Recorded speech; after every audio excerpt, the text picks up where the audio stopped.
Welcome to the RoundTable. It is Big East time. I'm your host, Matt Kellen. New year, we're going new Big East power rankings. It's really been a great start to the Big East season. So many great games. Very competitive. You can definitely tell the bottom of the conference is improved. And there really no nights off. Great conference play so far and should continue as we get closer and closer to March. So let's get going. We got number one. Too hard to take them out of the number one spot. It's going to be Villanova. Of course, they won at DePaul since conference play started, and then they lost at Butler. I mean, can't knock them out of that one spot just yet. The loss at Butler shot, I think it was close to 70% from three, and whether that's great Butler shooting or poor Villanova three-point defense or something in the middle. But I can't knock them out. Tough loss on the road at Butler. Emotional day for Butler as well. And number one comes to town. Number one, it comes with a target on their back, and Villanova fell behind by a lot. Really, showed how tough this team really is. They came back. Jalen Brunson was awesome. Tough loss at Butler. I don't think it's knocking them out of that one spot yet. And then up next, they're playing Marquette. That's going to be a home game. Villanova trying to get back in the win column. Jay Wright usually doesn't let these losing streaks fester very long, so one loss in a row, and guessing it was going to end at that. Number two, we got Xavier. They won. Big win, nice road win at Marquette. Then the home win, they came back late against DePaul, against a much improved DePaul team. But Xavier fought, came back. They win last night against Butler. Butler coming off the win, shot under 30% from three in this one. But Xavier, I'm definitely buying Xavier. Xavier's look very good this year. I think they definitely are the deepest team. Go really solid 9 deep, balanced, shooting at every position. Not really too reliant on one guy. We saw how great Blewett was at a conference. He's got that shoulder injury that I think's affected him a little bit recently. His shooting numbers have gone down. The right shoulder, he's had that bandage on. But nothing has slowed them down. They're very balanced. Mikura's played very well. Nice distribution. Really solid play out of all these guys. And the DePaul game was the one that Blewett didn't start because he was late to a meeting or something like that. I think they got off to a bit of a slow start. He didn't play great in that game, but they were good enough late to win it. They're going to be at Providence next, which, we'll talk about them, but it could really depend on what you're going to get from Cartwright and how healthy he's going to be. Moving on to the 3 spot here, we got Seton Hall. 2-0 so far in conference play. They got the comeback win against Creighton at home, and then they win at home against the injured St. John's team. No Pons, no Levette. I think St. John's was surprisingly good in this one. I really wasn't expecting much from them without their 2 top scorers. Tariq Owens was awesome, and they really hung with Seton Hall. The Hall found a way to win it. 2-0. Delgado's getting double-doubles. Everything's pretty good for Seton Hall right now. Sanogo's back. They got Jordan Walker back as well, the freshman guard. And they look good, so we got them at 3. They're going to be at Butler next. That should be a good one. Tough test for Seton Hall. 4 is going to be Butler. They got the win at Georgetown. Huge comeback. Shocking how Georgetown took that 20-point lead. And then, of course, the win at Villanova, we talked about it a little bit. Really good win for them. I think they're looking right now like a really nice, solid NCAA tournament team. A good team, tough team. This is looking like, new coach, new players, but this is looking like really the same old Butler team that we've seen. That the Butler way, as I like to say. That's really the test of a team and the culture that's around that team. That, no matter who's there, they're always going to be good, always going to play hard. I think the Keelan Martin, Kamar Baldwin duo was one of the better ones in the conference. You throw in Jorgensen, a guy like Sean McDermott, really tough, a little undersized, plays big. I really like his game. Those 2 transfers, Jorgensen and McDermott, have been really good. And of course, they're playing Seton Hall next at home. Number 5, we got Marquette. They got the loss at home against Xavier. played real tough. Andrew Rousey's been great. He was great in that one. Him, Rousey-Mikura matchup was a good one. And then Marquette won at home against Georgetown. Taking care of business at home against really an inferior opponent. But Marquette, I think, has looked better than I expected. A little deeper.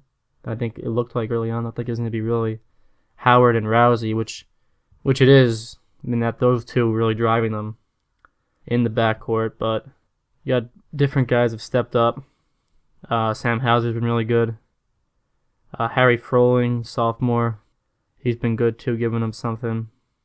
And then the freshman Greg Elliott has looked pretty good off the bench. They're at Providence next. Providence has had two sides this year. So don't have to depend which one we're going to see, but that could be a nice one for Marquette on the road. Number 6, we have Creighton.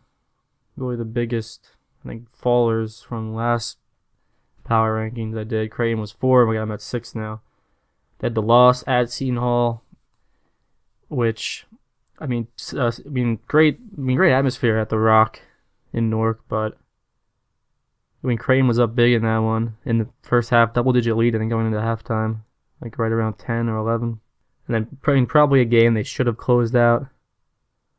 Seton Hall's a tough team, but Creighton's not done that a few times. I think they've had halftime leads in all of their losses this year.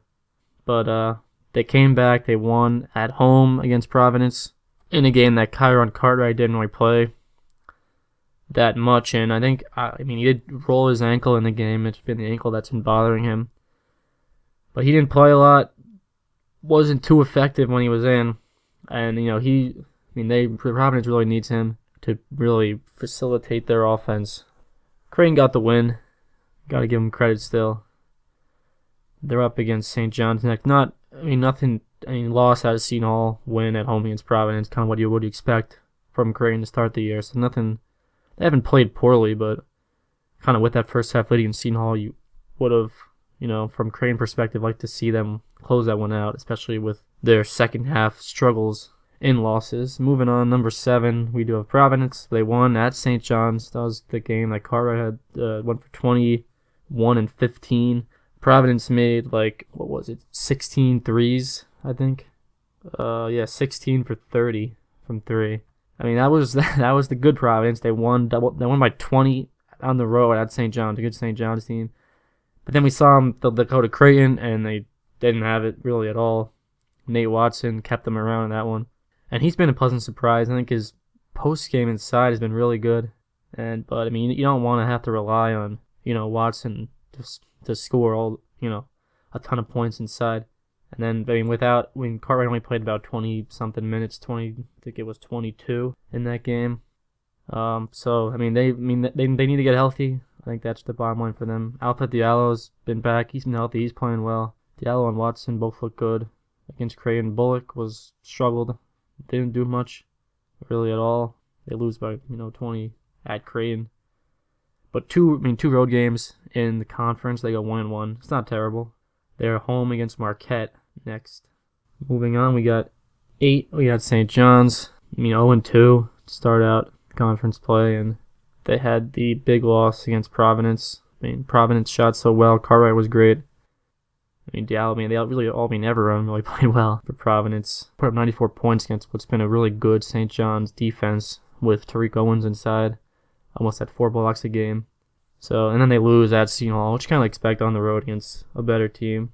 So they're at Creighton next, another tough game for them. They're a good team, but you got to see them. You want to see them win in order to really say that. Can't keep on losing and keep on saying they're a good team.